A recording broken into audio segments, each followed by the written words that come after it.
Guys share and subscribe ज़रूर कर दिया करें। मेरा नाम जेसिका है और उस वक्त मैं 8 साल की थी। मैं छोटी बच्ची थी, इसलिए मेरा बड़ा भाई हैरी मेरा हमेशा ख्याल रखता था। उस वक्त हैरी 14 साल का था। एक दिन मेरे पेरेंट्स अपने दोस्तों के साथ बाहर गए थे और हमेशा की तरह हैरी मेरा ध्यान रख रहा था। मेरा शहर घर काफ़ी दूर था। नज़दीकी पड़ोसी भी करीब आधा घंटा दूर रहते थे। मैं और हैरी बैठकर टीवी देख रहे थे। उस वक्त 2 बज रहे थे। हमारा टीवी सीरियल ऑलमोस्ट ख़त्म ही हो गया था। हमें हैरी के कमरे से कोई बड़ी चीज़ गिरने की आवाज़ आई। मैंने और हैरी ने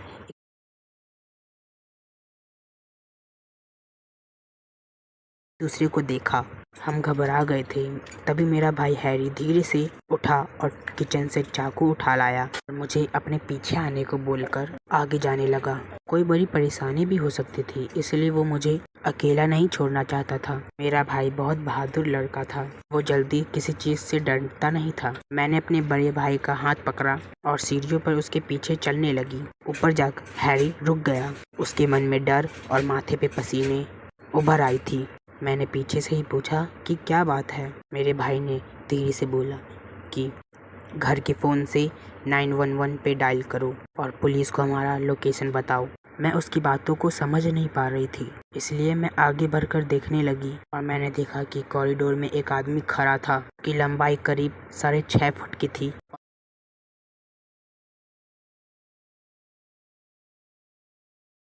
और आंखें लाल थी। मैंने हैरी से पूछा, ये कौन है?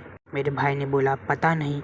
मैंने हैरी का हाथ बड़ी जोर से पकड़ा और हम भागते हुए घर की फ़ोन तक पहुंचे। फ़ोन हाथ में लेकर हम बाथरूम में बंद हो गए और अंदर से दरवाज़ा लॉक कर लिया। मैं बाहर किसी भारी कदमों की आहट सुन पा रही थी। उसी वक्त हैरी ने पुलिस को कॉल करके सारी बातें बता दी। बाहर कदमों की आहट करीब आ गई थी और अचानक से बिल्कुल खामोशी छा गई।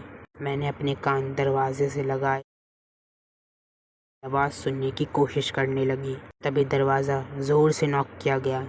मैं चीखते हुए पीछे भागी। वो आदमी अब दरवाजे के बाहर ही खड़ा था। मैं उसके तेज़ सांसों की आवाज़ सुन पा रही थी और फिर उसकी आवाज़ आई कि मैं तुम्हें कोई नुकसान नहीं पहुंचाऊंगा।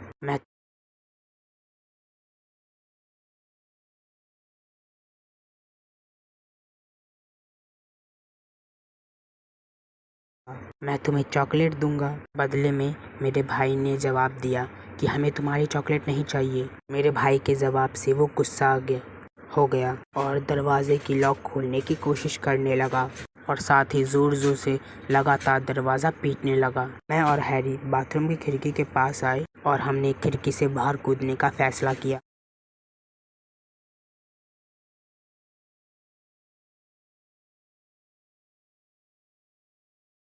हाथ बाहर निकाल लिया। हम खिड़की से कूद गए, नीचे आ गए थे और नीचे आते ही हम जंगल की ओर भागने लगे और कुछ आगे जाकर एक बड़ी झाड़ी के पीछे छुप गए, जहां से हमें पुलिस के आने का पता लग सकता था। कुछ ही देर में हमें पुलिस साइरेंस की आवाज़ सुनाई दी। पुलिस की साइरेंस को सुनते ही वो आदमी घर से बाहर आ गया और जंगल में भागने लगा। वो हमारे बगल से ही गुजरा था, लेकिन वो हमें नहीं देख पाया। तब तक पुलिस हमारे घर के बाहर आ चुकी थी और हमें ढूंढ रही थी। हम चीखते हुए पुलिस तक पहुंचे और